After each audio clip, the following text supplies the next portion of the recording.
आप देख रहे हैं न्यूज बीट पारस खुर्शीद के साथ। वजारत पानी और बिजली सांझे की हंडिया, क्या लोड शेडिंग का खात्मा हो सकेगा और अब क्या वाकई एहतसाब होगा या एहतसाबी ड्रामा? ये हैं वो बीट्स जिन पे बात करेंगे आज न्यूज बीट में। वेलकम टू न्यूज बीट, मैं हूं पारस खुर्शीद। कहा जाता है कि दूसरी जंग अजीम के दौरान एक आर्मी यूनिट को सॉक्स मोज़ों की शदीद किल्लत हो गई। एक दिन यूनिट के ऑफिसर ने जवानों से खिताब करते हुए कहा कि जवानों, मेरे पास तुम्हारे लिए एक अच्छी खबर है और एक बुरी खबर। अच्छी खबर यह है कि अब तुम लोग अपने पुराने और गंदे मोजे तब्दील कर सकते हो, और बुरी खबर यह है कि ये तब्दीली आप लोग एक दूसरे के साथ करोगे। ये वाकया सच्चा हो या ना हो, लेकिन लोग पता नहीं क्यों इस वाकये को पाकिस्तान में जमहूरियत से जोड़ते हैं, पाकिस्तान के ऐवान इक़्तिदार से जोड़ते हैं और कहते हैं कि यहाँ पर वही पुराने लीडर्स पार्टीज बदल बदल कर नित नए नारों और दावों के साथ बार बार सामने आते रहते हैं और अवाम हर बार यकीन करती है और फिर अपने ही यकीन पर एहतजाज भी करती है। हर एक घर में दिया भी जले, अनाज भी हो, अगर ना हो कहीं ऐसा तो एहतजाज भी हो। हुकूमतों को बदलना तो कुछ मुहाल नहीं, हुकूमतों को जो बदलता है वो समाज भी हो।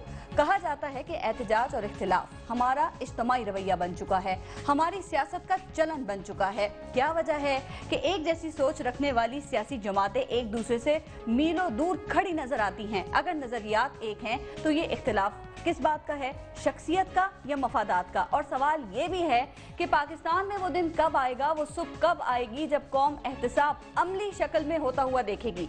इसी पर प्रोग्राम में बात करेंगे। हमें ज्वाइन किया है पाकिस्तान पीपल्स पार्टी से हमारे साथ शौकत बसरा साहब मौजूद हैं, पाकिस्तान तहरीक इंसाफ से हमें ज्वाइन किया है फैजुल हसन चौहान साहब ने, JUIF से हमारे साथ इस्माइल बुलीदी साहब हैं और हमें नून लीग से ज्वाइन करेंगे सिद्दीक फारूक साहब। एक ब्रेक लेते हैं, उसके बाद इन टॉपिक्स पे बात करेंगे।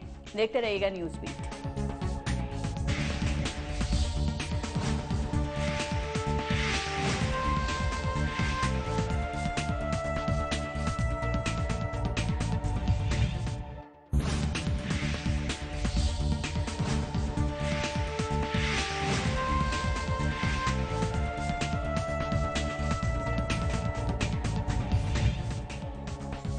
बुलीदी साहब, आपसे मैं शुरू करूंगी और पहले ज़रा इस पे बात करते हैं कि क्या ख्याल है जो सियासी जमातें हैं, जो मजहबी जमातें हैं, ये नज़रियात से जुड़ी हुई होती हैं या शख्सियत से?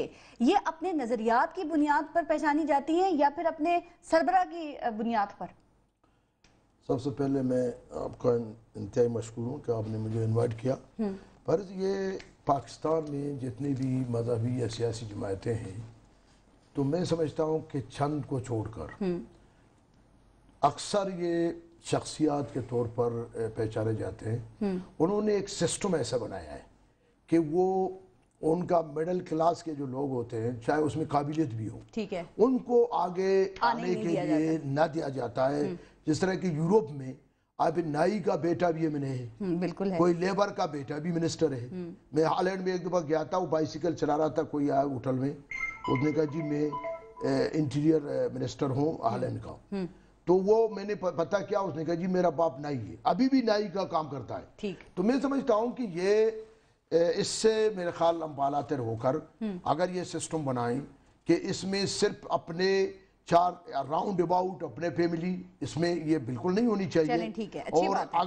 अगर इसको जो मिडिल किस्म के लोगों को, उनको पता होता है कि पाकिस्तान में जो 95% गरीब रहते हैं। एक बात बताइएगा मुझे कि मौलाना फजल रहमान साहब और इमरान खान साहब में किस चीज का इख्तिलाफ है, शख्सियत का, नजरियात का या मफादात का?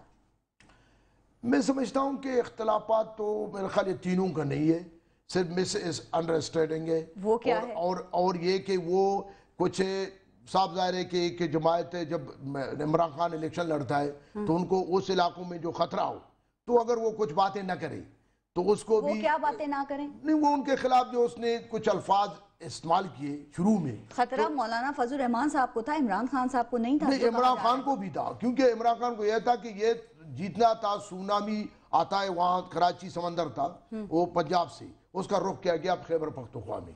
अगर ये इधर हमारे कुछ 20 सीटों पर मौलाना साहब टेस्ट हुए हुए थे, इमरान खान साहब को अपना टेस्ट देना था।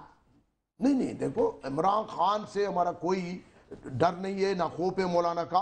हमारा आज भी हम कहते हैं, जिस तरह कहते हैं कराची में दांधली हुई है, ये पंजाब, हम कहते हैं कि इमरान खान ने हमारे साथ भी दांधली की है। ना डर है, ना खौफ है, ना नजरियात, ना शख्सियात, ना कोई मफादात, तो फिर इख्तिलाफ है किस चीज का? इख्तिलाफ तो उसूलों पर है कि हम कहते हैं जी आप जो कह रहे हैं वो नहीं कर सके, आपने जो नारा दिया आवाम को उसके मुताबिक खैबर पख्तूनख्वा में अभी हुकूमत प्रैक्टिकली है, तो आप उसकी आपने उसूलों पे इख्तिलाफ नहीं किया, आपने यहूद और नसारा की बात की है। नहीं, यहूद और नसारा तो हमने जो बात की वो तो खैर चैलेंज किया है अदालत में, हम उसको साबित करेंगे कि उसका अगर लिंक है, वो कोई चीज है, तो वो तो सबको पता होगा, इसमें कोई वो नहीं है। अगर मेरा कोई किसी जगह कनेक्शन है तो इसमें कोई खास वो नहीं है। मैं समझता हूं कि हमें उसूलों पर इख्तिलाफ जरूर है कि उसमें जो उनका नारा था जो अवाम को दिया उस पर वो पूरा अभी नहीं उतर रहे हैं। फयाजुल हसन चौहान साहब, क्या वाकई आप लोग अभी तक एक्सपेक्टेशंस में पूरी नहीं उतरे JUI के मुताबिक? और आप भी राइट विंग की पार्टी हैं, ये भी हैं, आप लोगों का मैदान भी एक है KP के, आप जरा क्लियर कर सकते हैं कि इख्तिलाफ किस चीज से है, वजह क्या है? बिस्मिल्लाहिर्रहमानिर्रहीम। देखें, बात यह है कि डॉक्टर इस्माइल बलीदी साहब मेरे बड़े भाई हैं और मेरी तरह के एक मस्कीन आदमी हैं, तो मैं कोशिश करूंगा कि एक बड़े अच्छे तरीके से जन इस चीज़ को एक्सप्लेन कर सकूं। देखें, बात यह है, हमारा मौलाना फजल रहमान साहब से कोई झगड़ा नहीं है। हमारा बुनियादी तौर पे इशू यह है कि हम पाकिस्तान के अंदर मज़हब के नाम पे भी एक्सट्रीमिज़म के ख़िलाफ़ हैं और सेकुलरिज्म के नाम पे भी एक्सट्रीमिज़म के ख़िलाफ़ हैं। ठीक, हम इस चीज़ को पसंद नहीं करते कि कोई लिबरलिज्म के नाम पे पाकिस्तान को एक इंतहा पे ले जाए या मज़हब के नाम पे दूसरे इंतहा पे ले जाए। दूसरी बात ये पॉलिटिक्स है। पॉलिटिक्स के अंदर जब आप मैदान में उतरते हैं, जिसके खिलाफ इलेक्शन लड़ रहे होते हैं, तो एक दूसरे के दरमियान डिसएग्रीमेंट, डिसलाइकमेंट, कंट्रोवर्सी आती है, लेकिन कोशिश करनी चाहिए कि उसको आप मजहब के ऊपर ना लेकर आए, किसी के अकीदे के ऊपर ना लेके आए, किसी के दीन के ऊपर ना लेके आए। मतलब देखें, बात यह है कि अब मतलब उन्होंने यहूदी का कहा, लेकिन वो क्या निकला कि खुद मौलाना फजल रहमान साहब के अपने हल्के के 70,000 लोग यहूदी निकल आए। उन्होंने जनाब इमरान खान साहब के जनाब मौक़िफ़ को मान लिया। ये पॉलिटिक्स है। पॉलिटिक्स के अंदर आप अपनी सियासी इख्तलाफ की बुनियाद पर किसी को मुस्लिम, गैर मुस्लिम, किसी को गद्दार, किसी को फलां चीज़ ये मत कहें। हमारा तो मौक़िफ़ ये है। ठीक है।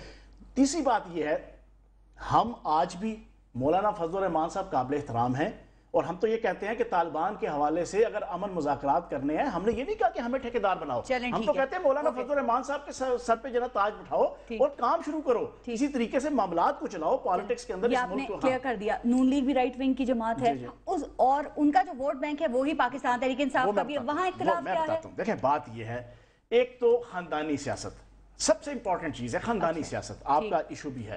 देखिए, तहरीक इंसाफ के अंदर इमरान खान साहब के पूरे खानदान में से आपको एक बंदा नजर नहीं आएगा कि कोई तंजीमी तौर पे ओहदेदार हो, कोई MNA MPA सेंटर हो, उन्होंने किसी को टिकट दिया हो। लेकिन आप खान साहब को निकाल दें तो पाकिस्तान तहरीक इंसाफ का सब्जेक्ट है, वो एक अलग सब्जेक्ट है। हम ये कहते हैं कि वो जमातें कि जिन्होंने एक पूरे के पूरे खानदान के साथ इस मुल्क के अंदर 5-5, 6-6, 7-7 दफा, 8-8 दफा हुकूमत की है, सूबाई और वफाकी, और डिलीवर नहीं किया, उल्टा पाकिस्तान के ऊपर मसाइल का अंबार और पहाड़ लादा है। लोग अगर खानदानों को कबूल कर रहे हैं, इख्तिदार दिला रहे हैं, आपको क्या एतराज है? हमारा काम है हम समझाएं, हम समझा रहे हैं, लोगों को समझ आ रही है। देखिए, फैसलाबाद के अंदर आपने देख लिया, फैसलाबाद के अंदर आपने देख लिया, पंजाब हुकूमत की छतरी तले जाओ, आपका PP 72 का रिजल्ट आपके सामने आ गया। कहने का मकसद यह है, उनके साथ हमारा इख्तिलाफ यह है कि आपने 30 साल 35 साल अपनी एक पॉलिटिक्स एंजॉय की, आपको मौके मिले, आप डिलीवर नहीं कर सकते। अभी आपने फैसलाबाद का जिक्र किया ना, फैसलाबाद के जो MNA हैं तलाल चौधरी साहब, इनसे ही बात कर लेते हैं। तलाल चौधरी साहब, पाकिस्तान तहरीक इंसाफ हो, JUI हो या फिर पाकिस्तान मुस्लिम लीग नून हो, ये तीनों राइट विंग की पार्टीज है ना, लेकिन क्या ख्याल है, क्या चीज है जिसने आप लोगों को इन दोनों पार्टीज से ज्यादा मकबूल कर दिया है, इतनी वाज़ेह बरतरी दी है? देखिए जी, इसमें सबसे क्रेडिबल लीडरशिप जो है ना, वो मियां नवाज शरीफ ने पिछले 25 साल में प्रूव किया है कि वो जो वादा करता है वो पूरा करता है। उसने दूसरी जमातों की तरह लोगों को हमने बेवकूफ नहीं बनाया, जमीनी हकायक कुछ और थे और हमने वादे कुछ और कर लिए। हमने वादा नहीं किया कि 90 दिन में करप्शन खत्म होगी, 90 दिन में बल्दियाती इंतखाबात होंगे, हम जनाब ये जो सियासत खानदानी खत्म करेंगे, और खत्म करते करते हमने चीफ मिनिस्टर KPK को 5 सीटें दे दी उसको, घर वालों को। हमने इस तरह के दावे नहीं किए। और दूसरी ये बात, हमने डिलीवर करके दिखाया है, वो मोटरवे हो, वो एटमी पाकिस्तान हो, वो यहाँ पे टेलीकम्युनिकेशन की बड़ी बड़ी ये जो फाइबर ऑप्टिक हो, वो ग्वादर पोर्ट हो, ये मियां नवाज शरीफ के काम है। और इस दफा भी हमने जो वादे किए हैं वो हम इंशाल्लाह ताला पूरे करेंगे। हमने सुहाने ख्वाब नहीं दिखाए, बल्कि हमने वो बातें की हैं जो हम पूरी कर सकते हैं। अच्छा, बिल्कुल ठीक है। शौकत बसरा साहब, जरा जो वादे उन्होंने किए हैं वो पूरे वो कर रहे हैं और करेंगे इंशाल्लाह। तलाल चौधरी साहब ये कह रहे हैं, इस पे भी कमेंट करें और साथ साथ ये भी बताएं कि अगर पाकिस्तान तहरीक इंसाफ से आप इमरान खान साहब को हटा दें, आप मुस्लिम लीग नून से शरीफ बरादरान को हटा दें, तो फिर इन दोनों पार्टीज में आपको क्या फर्क नजर आता है? देखिए, आप जो बात कर रही हैं ना, पहली तो आपने बात की कि इमरान खान साहब और मौलाना फजलुर रहमान साहब की लड़ाई किस चीज की है। मेरा जाती ख्याल है कि लड़ाई कुर्सी की है। अच्छा। मौलाना फजलुर रहमान साहब से उनको वो बहुत देर से चले आ रहे थे। इमरान खान साहब ने आके उनकी वो जो बादशाहत थी वो तोड़ी है, और मैं समझता हूँ ये बेसिक इशू तो ये है इनकी लड़ाई का।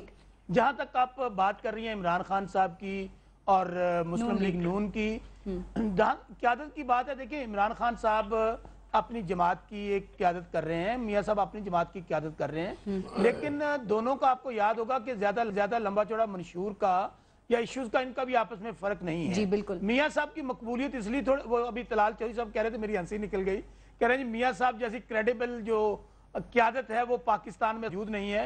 असल में मियाँ साहब वेल कनेक्टेड हैं, जो यहाँ पे इक़्तिदार में जिन लोगों को लेके आया जाता है या भेजा जाता है, शायद इमरान खान के इतने कनेक्शन नहीं है अभी उस लोगों के साथ। ये IMF के एजेंट के तौर पे काम कर रहे हैं, अभी अमेरिकन के साथ इनके बड़े खुसूसी मरासम है। क्योंकि अभी आपको इस इलेक्शन की क्रेडिबिलिटी का अंदाजा तो मेरे ख्याल में नादरा की बात से हो गया है कि क्या वो ड्रामा रचाया गया था किस तरह। और हम पहले दिन से कहते थे कि इनको जो लेकर आए हैं उन्हीं के ये मुफादात का तहफ़्फ़ुज़ करेंगे।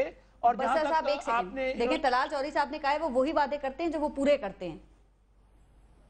देखें, तलाल चौधरी साहब का मुझे बड़ा एहतराम है, मुझे भाई है। गुजारिश ये है कि ये मैं नहीं कहता कि पिछले 5 साल में तलाल मुझे बात कर लेने दें। तलाल ऐसे नहीं, तलाल अपनी टर्न पे, तलाल ऐसे नहीं, यार टर्न पे बोलिएगा। तलाल आप अपनी टर्न पे बोलिएगा, मैं आपको नहीं बोलने दूंगा, आपको नहीं बोलूंगा, टर्न पे बोलिएगा।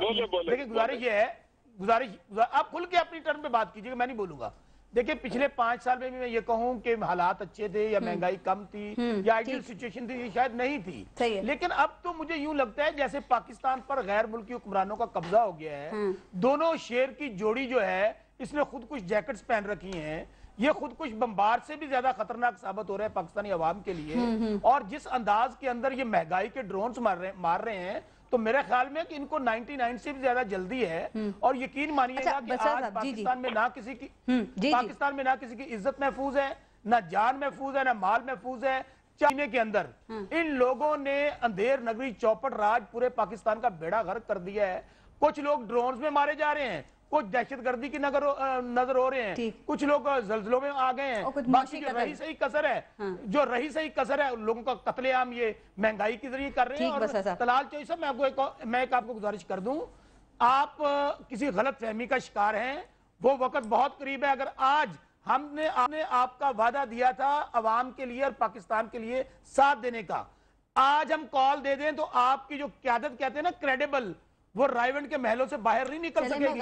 जिस अंदाज के अंदर आप क्या बातें कर रहे हैं? बसर साहब, आप कैसे कॉल देंगे? जरदारी साहब ने कहा 5 साल तक हम सियासत नहीं करेंगे, आप कैसे कॉल देंगे? 5 साल बाद सियासत करेंगे। बड़ी अच्छी बात की आपने। पारस सुन लें, हमने इनको ये बिल्कुल ये कहा कि हम वो सियासत नहीं करेंगे जो आप साजिशों की सियासत किया करते थे। हम लोग नहीं वो पॉलिटिक्स करेंगे। सुन ले मेरी बात, सुन ले। हमने इनसे वादा किया था, लेकिन क्या इन हालात में जो पार्टी चुप रहेगी वो मुजरिमाना गफलत करेगी, वो कौम के साथ बददियानती करेगी। कौम अपने बच्चों को मार रही है, नहरों में बच्चियां छलांग लगा रही हैं। और ये सुने, आपकी पार्टी के एक सीनियर रहनुमा ये कहते हैं कि वो फ्रेंडली ऑपोजिशन थी नून लीग की, और ये जो ऑपोजिशन आप लोग कर रहे हैं ये भी ताबेदार ऑपोजिशन का इसको नाम दिया जा रहा है। तलाल चौधरी साहब, कोई किसी गलत, आप ही के किसी एक पार्टी के रहनुमा ने ये बात कही है। ठीक। अच्छा, तलाल चौधरी साहब, मुझे ये बताएं, थोड़ा सा आगे चलते हैं इन इश्यूज से। नए चेयरमैन नैब के ऑर्डर से जरदारी साहब जो हैं उनके मुकदमात खोल दिए गए हैं, तो क्या मुफाहमत खत्म कर रहे हैं आप लोग? और अगर ये सही है तो क्या जरदारी साहब के मुकदमात के बाद क्या मियां मोहम्मद नवाज शरीफ साहब के भी मुकदमात खुलेंगे? इससे पहले तो ये है कि ये उनके मुताबिक अपॉइंटमेंट हुई है। हमने मीनिंगफुल कंसेंसस बेस्ड मुशावरत की है अपोजिशन लीडर के साथ, और उसके बाद एक क्रेडिबल आदमी जिसकी बड़ी अच्छी रेपुटेशन है सर्विस में, वो ये पूरा क्राइटेरिया पे उतरता है, वो चेयरमैन नैब लगा है, वो बिल्कुल अपने काम में आजाद होगा, कोई फर्क नहीं होगा। और इंशाल्लाह अब वो दिन नहीं है। अब मीडिया ने इतनी अवेयरनेस क्रिएट कर दी है, अब आप नाइंसाफी नहीं कर सकते कि एक रेफरेंस तो आप खोलें दूसरा ना खोलें, एक को आप फायदा दें दूसरे को ना दें। ये दिन गुजर चुके हैं। ये मीडिया ने इतनी अवेयरनेस कर दी है और ना कौम कबूल करेगी और ना ही कोई और, इंशाल्लाह ताला। बिल्कुल आपने कहा वो अपने काम में आजाद हैं, मींस मियां मोहम्मद नवाज शरीफ साहब के मुकदमात भी खुलेंगे? बिल्कुल, सबके जिसके भी पेंडिंग है, मियां साहब के हाथ से जिसके भी पेंडिंग है। और ये जो मेरे भाई शोर मचा रहे हैं मुकमका, इन्हें कहे मेरा इनका तहरीके इंसाफ की बजाय तहरीके एहतजाज नाम रख लें अपना। हर उस बात पे एहतजाज करते हैं, हर बात को कंट्रावर्शियल करते हैं। अब इस बात में बताएं कि क्या ये आइन और कानून के मुताबिक अपॉइंटमेंट नहीं हुई? मैं पूछ लेती हूँ तहरीके एहतजाज बकौल तलाल चौधरी साहब। सबसे पहली बात ये है कि मेरे भाई ने कहा कि सबसे ज्यादा क्रेडिबल पर्सन शख्सियत नवाज शरीफ साहब। मैं आपके सामने 4 चीजें रख देता हूँ, उनके लीडर है वो कहेंगे, मैं रख देता हूँ ना, मैं फैक्ट्स एंड फिगर्स पे रख देता हूँ। इन्होंने सीने पे हाथ मार मार के कहा 6 महीने के अंदर अगर हमने लोड शेडिंग खत्म ना की तो मेरा नाम तब्दील कर देना, जो मेरे बाप ने रखा था ना, लेकिन वो नहीं कर सके ना।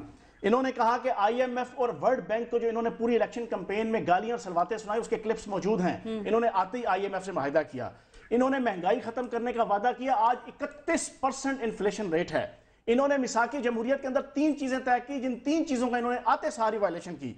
इन्होंने कहा जी बलदियाती इंतखाब जमाती होंगे, इन्होंने गैर जमाती अनाउंस किए। इन्होंने कहा जी कि MQM मिसाक जमहूरियत के अंदर के MQM के साथ कभी भी गोल बेस कॉन्फ्रेंस जो हुई थी 10 जुलाई को जो है ना लंदन में, कि MQM के साथ पीपल्स पार्टी, मुस्लिम लीग और कोई पार्टी भी आइंदा अलायंस नहीं करेगी। इन्होंने अपने सदर ममनून साहब का वोट लेने के लिए उनके साथ जनाब उनको गले लगाया। इन्होंने कहा कि चेयरमैन नैब मिसाक जमहूरियत में रिटायर्ड जज होगा। इन्होंने एक ब्यूरोक्रेट। अब किस बात की क्रेडिबिलिटी की बात करते हैं? अवाम की हालत यह है, ये अवाम की मोहब्बत की बात करते हैं। अवाम सरों में खाक डाल के कहती फिर रही है कि हम ना समझे थे, बात इतनी सी, ख्वाब शीशे के दुनिया पत्थर की, टकरे मारती फिर रही है अवाम। अवाम से जीने का हक तो छीना ही गया था, मरने का हक छीन लिया है। लोग मरने से पहले सोचते हैं कि भाई जी मरूंगा तो मेरे बीवी बच्चे पीछे जो है वो मेरी तजहीज़ और तकफीन किसा करेंगे, मेरे कुल और 40वें किसा पढ़ेंगे, लोग दुआ के लिए आएंगे तो उनके लिए खर्चे किसा करेंगे। इन्होंने तो सत्यानाश फेर दिया इस मुल्क का। ये कहते हैं क्रेडिबिलिटी।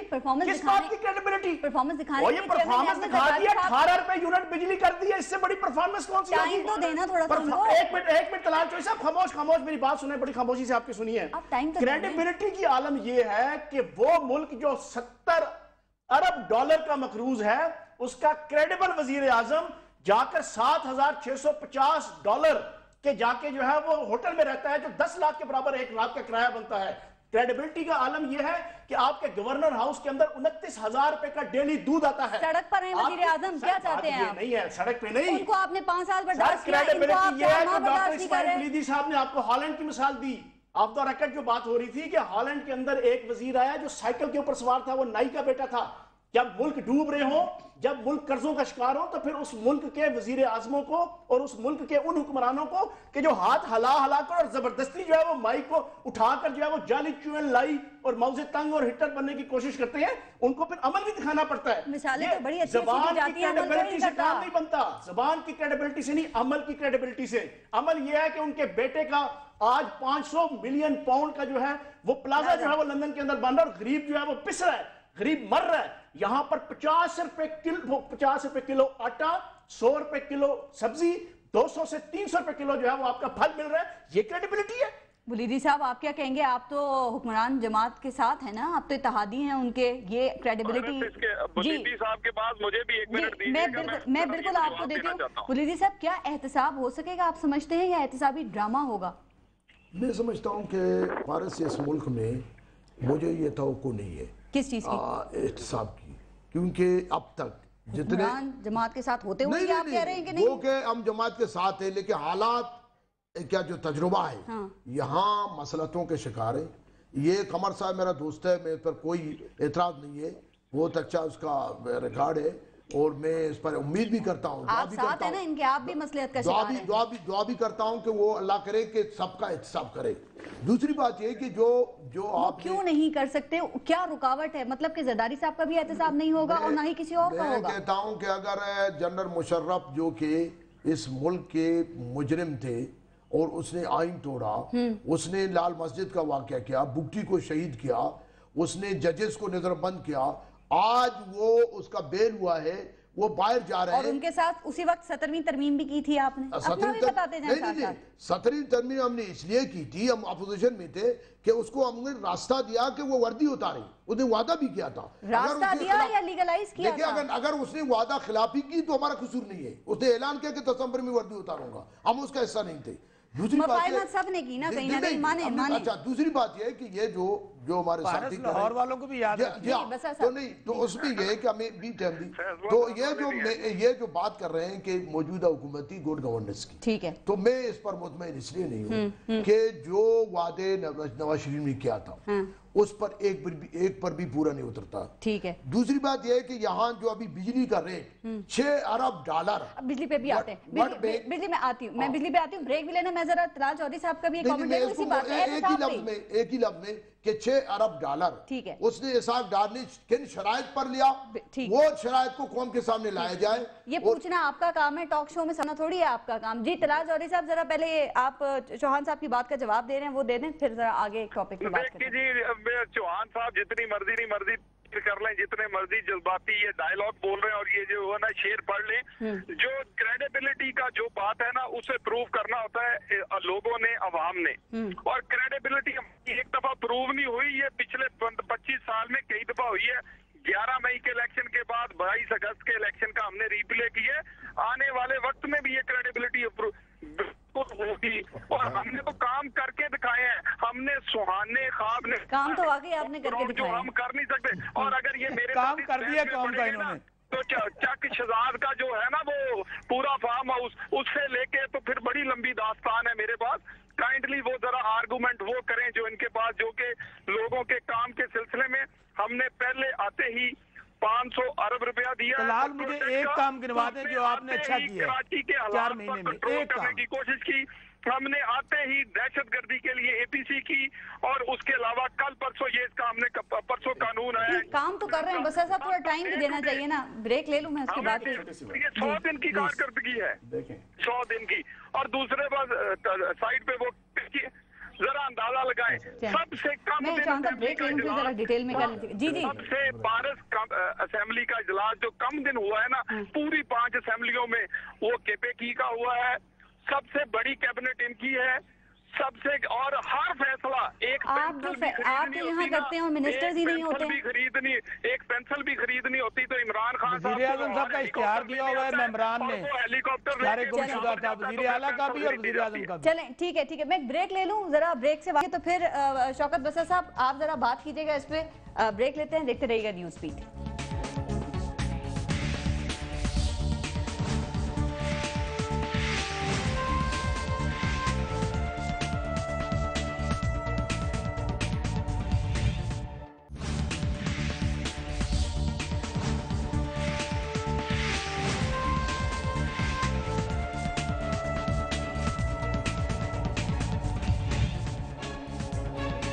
अच्छा बसरा साहब, ये बताइएगा कि अब मुकदमात तो खुल गए हैं, तो क्या अब भी सियासत नहीं करेंगे आप? जैसे कि जरदारी साहब ने कहा 5 साल नहीं करेंगे, और अब करेंगे क्या? क्या पॉलिटिकल विक्टिमाइजेशन का नारा लगाएंगे या शफाफ एहतसाब होने देंगे आप?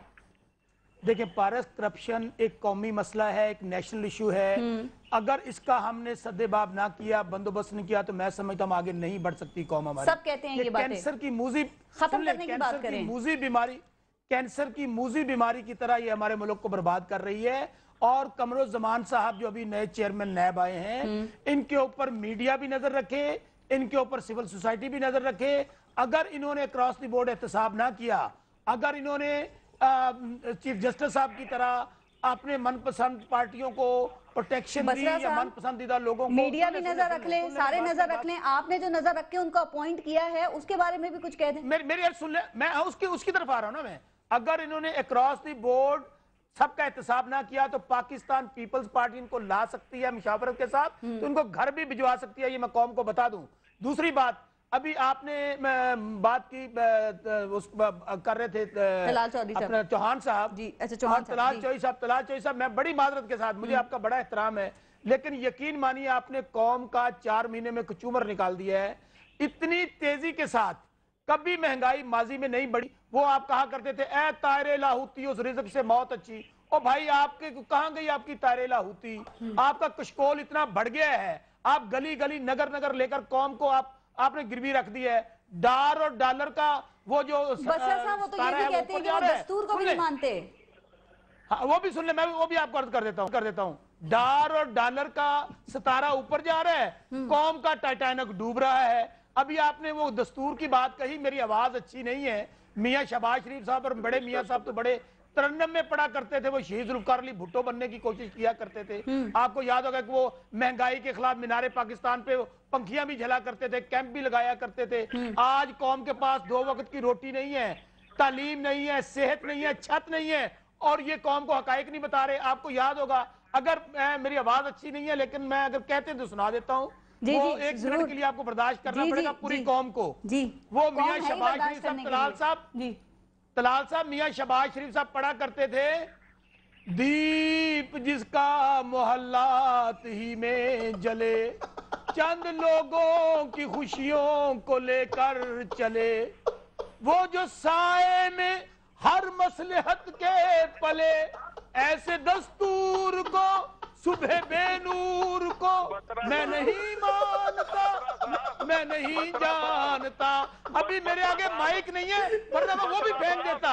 और फिर कहा करते थे खुशबुओं का नगर आबाद होना चाहिए, इस नजर को अब बर्बाद होना चाहिए। बिल्कुल जो उन्होंने पढ़ा था, अंधेरों में भी मंजिल पे पहुंच सकते हैं हम।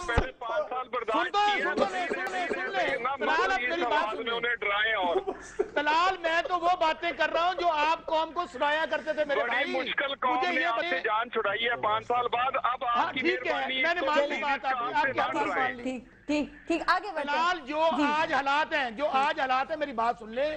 मुझे यकीन मानिए, हम चाहते हैं कि ये सिस्टम चले, लेकिन शायद माजी में भी आप अपने वजन से हमेशा गिरे हैं। चलें, ठीक है बजरा साहब, सुन ले, आपने डाके डालने शुरू कर दिए हैं, वो IPPs हो, वो हाइब्रिड गाड़ियां हो, प्रोजेक्ट हो, डार और डॉलर जो है वो पूरी दुनिया में। चौहान साहब को बहुत सारे उनको बात करनी है, फिर साहब जरा जवाब दीजिएगा। सुन ले बात, जो बात कही वो बिल्कुल ठीक कही, वो इसी तरह लहक लहक के जो है वो बोला करते थे। लेकिन हुआ ये कि जब वजारत उज़्मा और वजारत आला का हलफ उठा लिया तो उन्हें ये पता चला कि बिल आखिर तक हार के यारो हमने ये तस्लीम किया, सच्चा इश्क है ज़ात से अपनी, बाकी सब अफसाने हैं, बाकी सब बेगाने हैं, बाकी सब बहाने हैं, बाकी सब झूठे नारे और तराने हैं।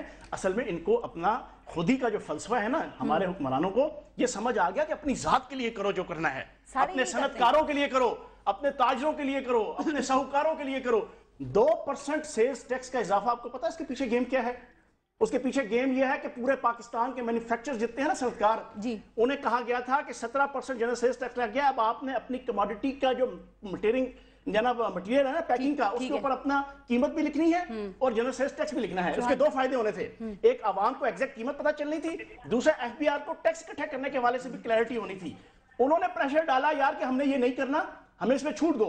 छूट ये दी गई कि अब आपने कोई कीमत नहीं लिखनी, अब आपने कोई जनरल सेल्स टैक्स अपनी जनाब मटेरियल के ऊपर नहीं लिखना, पैकिंग मटेरियल पे आपकी मर्जी है, आपको 2% टैक्स लगा देते हैं, आप कीमत कम लिखें या ज्यादा लिखें। लेकिन एक और सारे का सारा सनतकारों और ताजरों की हुकूमत है, ये गरीब की हुकूमत नहीं है, ये रेडी वाले की हुकूमत नहीं है, ये छाबड़ी वाले की हुकूमत नहीं है, ये क्लर्क की हुकूमत नहीं है, ये किसान और हारी की हुकूमत नहीं है, ये एक जो है वो स्टीनोटाइपिस्ट और किसी जो है वो चौहान साहब, लेकिन एक गली मोहल्ले के अंदर रहने वाले की हुकूमत नहीं है। इस वक्त हम जो एक बहुत मसला और मैं डेली ग्रोसरी लेने जाता हूँ, आप यकीन जाने मैं डेली ग्रोसरी लेने जाता हूँ, आप गोश्त की कीमत देखिए, आप सब्जी की कीमत देखिए, आप दालों की कीमत देखिए, बिल्कुल आप सही कह रहे हैं। चीज पे हाथ रख ले, लोगों की चीखें निकल गई है इन 4 महीनों के अंदर। ये कहते हैं क्रेडिबिलिटी है। अब उनकी सुनते हैं, क्या इस महंगाई का आपको अंदाजा है? जरा इसको क्लियर करें और साथ साथ एक हमारी मुश्किल और हल कर दें। ये एक पहेली बन गई है कि जो वाटर एंड पावर की मिनिस्ट्री है उसको संभाल कौन रहा है, ख्वाजा आसिफ, आबिद शेर अली या शहबाज शरीफ साहब? या डॉक्टर मुसद्दिक मलिक मुशीर भी साथ हैं। डॉक्टर मुसद्दिक मलिक क्या मुझे सारे जी, जवाब प्लीज। देने दे, मैंने बोला नहीं जी, कोई प्लीज। सबसे पहले ये वाटर एंड पावर की बात है। वाटर एंड पावर के जो मिनिस्टर हैं ख्वाजा आसफ साहब, वो क्रेडिबल आदमी हैं, वो कभी भी ऐसी कोई भी ओहदा नहीं लेंगे जिसमें उनका इख्तियार ना हो। सेकंडली, अगर ये हम पे इल्जाम लगाया जाता है जी कि चीफ मिनिस्टर पंजाब उसमें दखल अंदाजी करते हैं, वो करते, चीफ मिनिस्टर पंजाब हमारी टॉप की जो लीडरशिप है उसके हैं, 65% के सूबे के वो रिप्रेजेंटेटिव हैं, और अगर वो कोई मशावरत देते हैं लेकिन फैसले मिनिस्ट्री ही करती है, ख्वाजा आसफ साहब ही करते हैं। नहीं तलाल साहब, इसका ये मतलब नहीं है कि वो रेलवे की और वाटर एंड पावर की मिनिस्ट्रीज को वो देखेंगे कम्प्लीटली। मेरी बात सुन ले, वाटर पावर का ये जो हमें मैंडेट मिला है, जो हम इलेक्शन जीते हैं, इसमें सबसे बड़ा इशू लोड शेडिंग का था। अगर मुस्तकबिल में हमने ये मसला हल ना किया तो हमारी सियासत, हमारा हशर भी वही होगा जो पीपल्स पार्टी का हुआ था। अच्छा। तो ये तो एक ऐसी चीज है जिसमें हमने सबसे अपना बेहतरीन आदमी को डिप्यूट किया है, और वो ख्वाजा आसफ साहब कभी भी अगर उनके पास तलाल चौधरी साहब, मैं एक बात आपसे करूं, तो वो उन्हें चलाएंगे। ये जो पावर जनरेशन की मीटिंग्स हैं शहबाज शरीफ साहब वो करते हैं, डेट शहबाज शरीफ साहब देते हैं, ख्वाजा साहब खुद इस बात पे नाला हैं, उन्हें कंप्लेन है कि मेरी मिनिस्ट्री में हद से ज्यादा मुदाखलत हो रही है। ख्वाजा साहब नाला हैं, ये आपको किसने कहा है? अपने अंदाजे ना लगाएं। उनके रवैये से पता चल रहा है, बिहेवियर से कुछ पता चल जाता है, उनकी बातों से पता लग रहा है। ये आपके अंदाजे हैं, ये बहुत सारा प्रोपोगंडा है। अगर ख्वाजा साहब के साथ कोई ऐसी बात होती, मैं उनको जानता हूँ जाती तौर पे, अच्छा। वो कोई ऐसा होता ना लें जिसमें उनका इख्तियार नहीं है। ठीक है, एक बात चौहान साहब मैं देती हूँ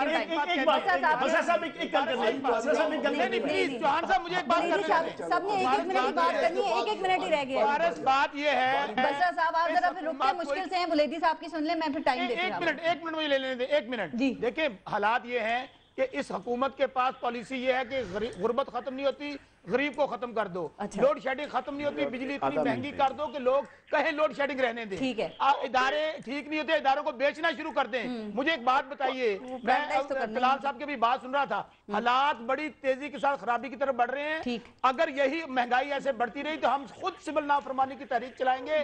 हालात सिविल वार और खाना जंगी की तरफ बढ़ रहे हैं। चलें, मुझे 5 दिन का जवाब दे लेने से, जिस भाई क्या जवाब लेने दें, आप महंगाई को कम करें। में इन्होंने कौम को छोड़ा है, 4,800 अरब कर्जा था, 14,700 टाइम कम रह गया प्रोग्राम के अंदर। ठीक है, बसर साहब एक सेकंड, बुलेदी साहब, सर्कुलर डेट अदा होने के बावजूद बनना था, फिर लोड शेडिंग खत्म नहीं हो रही है, क्या वजह इसकी आपको लग रही है? और जो वाटर एंड पावर की मिनिस्ट्री है, इसके जो हालात इस वक्त लग रहे हैं, क्या लोड शेडिंग का खात्मा हो सकेगा आपके ख्याल में? मैं समझता हूँ कि पारस यहाँ हालात इंतहाई ख़राब हैं। जो इलेक्शन के टाइम लोगों ने जो उम्मीदें की थी कि ये हुकूमत आकर कुछ बेहतरी होगी, महंगाई इतनी बढ़ गई है कि अगर किसी के 4 बच्चे हैं, वो कहते हैं कि 2 बच्चों को मैं जाकर कहीं कोई नदी में फेंक। दूसरी बात यह है कि ये जो मौजूदा हुकूमत है, वो मिनिस्टर तो किसी में मिलने के लिए भी तैयार नहीं है, उनके अपने एमएलए नाराज हैं कि वो किधर है। इसकी मैं जो हालत देख रहा हूँ कि अभी जरदारी को लोग याद करते हैं, जब जरदारी ने जो हुकूमत की, कौम ने उनको सबक सिखाया कि आपने जो आपका गुड गवर्नेंस थी, हमने आपको रिजेक्ट किया। अभी जो ये हुकूमत है, इसके बावजूद आप हुकूमत के साथ हैं, इतनी सारे हुकूमत के साथ हम बेहतरी के इसलिए रहे कि कुछ बेहतरी आ जाए। बेहतरी तो ला ही नहीं रहे ना, नहीं, हम तो ये जद्दोजहद हम कर रहे हैं कि उनको मशवरा दें कि वो कुछ बेहतरी करे, लेकिन मैं ये समझता हूं 4 माह में अभी तक कोई मशवरा नहीं दिया आपने। 4 माह में तो हमने मशवरा, काबीना में शामिल नहीं है हम अभी तक, तो क्या मशवरा दें हमें? तो मुलाकात तो हुई होगी ना, मुलाकात तो हमने मशवरा दिया है 4-5 मुलाकात में मौलाना फजल रहमान। दूसरी बात यह कि यहाँ जो हालात है, मैं समझता हूँ कि इसमें ये जो हुकूमत है, अगर उन्होंने अपनी ये रवैया ठीक नहीं की, ये हुकूमत बहुत देर तक नहीं चलेगी। अच्छा। और लोग सड़कों पर आएंगे, और इसके अलावा दहशतगर्दी का जो इशू है, महंगाई का इशू है, लोड शेडिंग का जो इशू है, लोग बड़े ख्वार हैं। और ये जो वादा उसने किया था, और मैं समझता हूँ कि एहतसाब आवाम करेगी। इसके बाद नवाज शरीफ जिस तरह पीपल्स पार्टी का आशर हुआ, इसी तरह वो मुस्लिम लीग का आशर होगा। आवाम एहतसाब के लिए तैयार है। बावजूद 99 से जैसा बुरा होगा। अभी आपने एक नाम लिया था मुसद्दिक मलिक साहब का, शौकत तरीन साहब भी हैं और फिर मियां मंशा साहब भी हैं, सारे के सारे वजीर आजम साहब को डायरेक्ट रिपोर्ट कर रहे हैं। तो ये इस सूरत में सांझे की जो हंडिया है, इस सूरत हाल में क्या ये पानी और बिजली के मसाइल खत्म होते नजर आ रहे हैं? भाई ने ये कहा, तलाल चौई साहब ने, कि हमने बड़ा कॉम्पिटेंट बंदा लगाया है जो चलाएगा जना मिनिस्ट्री को। वो इतना कॉम्पिटेंट है कि वो अपना एक पूरा जुमला नहीं चला पाते। उनकी आधे घंटे की गुफ्तगू सुने तो बताऊं क्या होती है, ई ऊ ए, 29 मिनट ई ऊ ए होती है और बाकी 1 मिनट जो है ना उनकी प्रॉपर कोई होती है। ऐसे मतलब नहीं, जिस बंदे से बात पूरी ना हो सके वो मिनिस्ट्री किस तरीके से चलाएगा। और आप कहते हैं मिनिस्ट्री, ये क्या डॉक्टर मुसद्दिक मलिक, सुने ये मयार नहीं है। मैं बताता हूँ आपको, मैं बताता हूँ। देखिए डॉक्टर मुसद्दिक मलिक जो है वो फार्मासिस्ट है। उस फार्मासिस्ट के हाथ में जो है वो आपने मिनिस्ट्री क्यों दी उसको मशीन क्यों बनाया? सिर्फ इस वजह से कि उसने केयर टेकर सेटअप के अंदर जो सर्विसेज दी ना इनको, वो मेरी और आपकी सोच से बाहर है। उसके लिए पूरा प्रोग्राम चाहिए, अभी मैं आपको 1 मिनट में डिफाइन नहीं कर सकता। उस जैसे एक बंदे के हाथ में पूरी मिनिस्ट्री दी हुई है। मुझे जरा तलाल साहब से जवाब देने दें, मैं टाइम खत्म। ये वाले मसला हल नहीं कर पाएंगे। बसरा साहब आपके फिक्रे नहीं पारस में चौहान साहब देखें एक फिक्रा देखें, अगर भारत कौम को इनकलाब मुबारक हो, इसी इनकलाब की नवीद सुनाई हुक्मरानों ने, अगर आजकल कोई शख्स शर्मिंदा हो या नजरें ना मिला रहा हो तो इसका मतलब मत समझे कि उसने चोरी की है या कोई गैर अखलाकी जुर्म किया है। इसका मतलब है कि वो बेचारा शेर को वोट देने के बाद पछता रहा है कि वो उससे इतनी बड़ी गलती हो गई। ठीक, तलाल साहब अब जवाब दे दीजिएगा, लास्ट कमेंट। जी देखिए शेर को वोट देने वाले हैं ही सारे। तलाल साहब भी शर्मिंदा हैं। इन्होंने किया कौम को भी और शर्मिंदा किया इस पूरे पाकिस्तान को, जो इन्होंने गंद करप्शन का, लोड शेडिंग और महंगाई का किया। और ये जो हमें पीटीआई वाले मशवरा देते हैं ना कि वो फलाना, ये हमने फैसला करना है और हमने इस कौम को जवाब देना है। पहले भी हमने दिया है, पहले भी लोगों ने हमारा एहतसाब भी किया और हम पे एतमाद भी किया है। इंशाल्लाह आइंदा भी हम पे एतमाद करेंगे। चलें, बहुत शुक्रिया। तैयारी करें, अब 99 से ज्यादा बुरा अशर होने वाला है आपका, हमारे तमाम तरतावन के। चलें बस अब हुक्मरान ये समझ लें कि उन्होंने जो कुछ करना है उन्होंने इस आवाम को आपके पास नहीं रहने देना। ठीक जवाब देना है। बहुत शुक्रिया आपका। तलाल MLN के रहनुमा हमारे साथ है, पाकिस्तान तहरीक इंसाफ से फयाजुल हसन चौहान साहब, इस्माइल बुलीदी साहब JUIF से, थैंक यू सो मच। तो शौकत बसर साहब पाकिस्तान पीपल्स पार्टी के रहनुमा, आपका भी बहुत शुक्रिया। अपना अपने मुल्क का ख्याल रखिएगा। पारस खुर्शीद को इजाजत दीजिए, अल्लाह ने के बाद।